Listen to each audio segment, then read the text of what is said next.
విశాఖపట్నంలో రోజురోజుకు మద్యం మత్తులో గంజాయి మత్తులో దాడులు భారీ ఎత్తున పెరిగిపోతున్నాయి. స్థానికులు విశాఖ వాసులు ఎవరి ఇంట్లో వాళ్ళు నివాసం ఉంటున్నప్పటికీ కూడా రోడ్లపై బరి తెగిస్తూ కూడా మద్యం మత్తులో తిరుగుతున్న కొంతమంది రౌడీ మూకలు ఇంట్లోకి చొరబడి బీర్ బాటిల్స్తో దాడి చేస్తున్న ఘటనలు చోటు చేసుకుంటున్నాయి.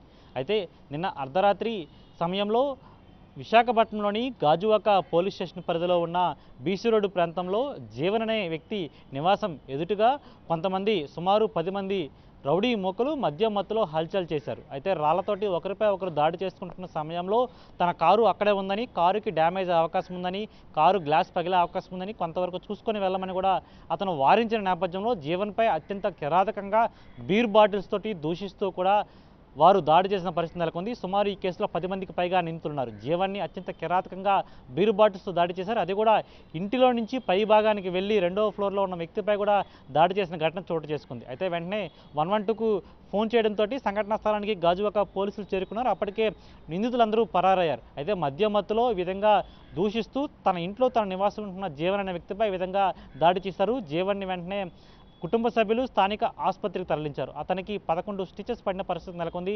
అయితే పూర్తిగా కూడా ఈ విధంగా రోడ్లపై అత్యంత కిరాతకంగా మద్యం మత్తులో గంజాయి మత్తులో దాడులు పెరిగిపోతున్నాయి. ఎందుకంటే కేవలం 24 గంటల వ్యవధిలోనే విశాఖపట్నంలో 2 టౌన్ పోలీస్ స్టేషన్ పరిధిలో కత్తులతోటి ఎల్లాజీ అనే యువకుడిని అత్యంత కిరాతకంగా హతమార్చిన ఘటన మరొక ముందే ఈ ఘటన చోటు చేసుకుంది.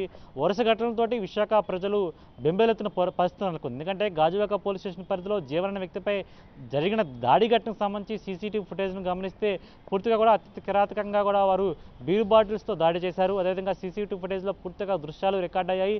గాజువాక పోలీసులు పూర్తిగా కూడా కేసు నమోదు చేసి దర్యాప్తు చేస్తున్నారు. పూర్తిగా ఈ ఘటనకు సంబంధించి అసలు ఈ ఘటనలు ఏవైతే పునరావృతం కాకుండా పోలీసు వ్యవస్థ చూసుకోవాల్సి ఎటువంటి నిఘా లేకపోవడంతో, అదేవిధంగా బందోబస్తు ఏర్పాటు చేయకపోవడంతో, పోలీస్ పెట్రోలింగ్ అనేది రాత్రి సమయంలో సరిగ్గా లేకపోవడంతోనే ఇటువంటి ఘటనలు చోటు చేసుకుంటున్నాయని విశాఖ వాసులు తీవ్ర స్థాయిలో కూడా ధ్వజమెత్తిన పరిస్థితి నెలకొంది.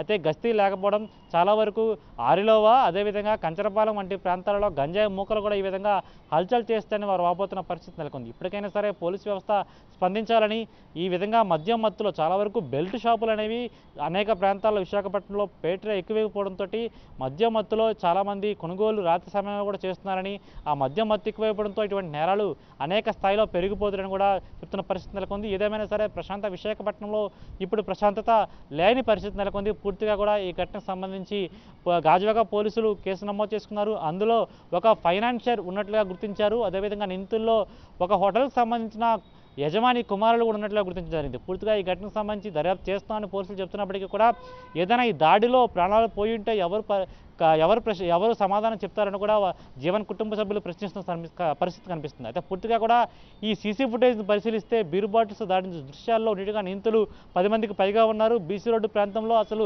అర్ధరాత్రి సమయంలో అంతమంది గుమ్మికూడి ఉంటే పోలీస్ పెట్రోలింగ్ వెహికల్ ఏం చేస్తుంది?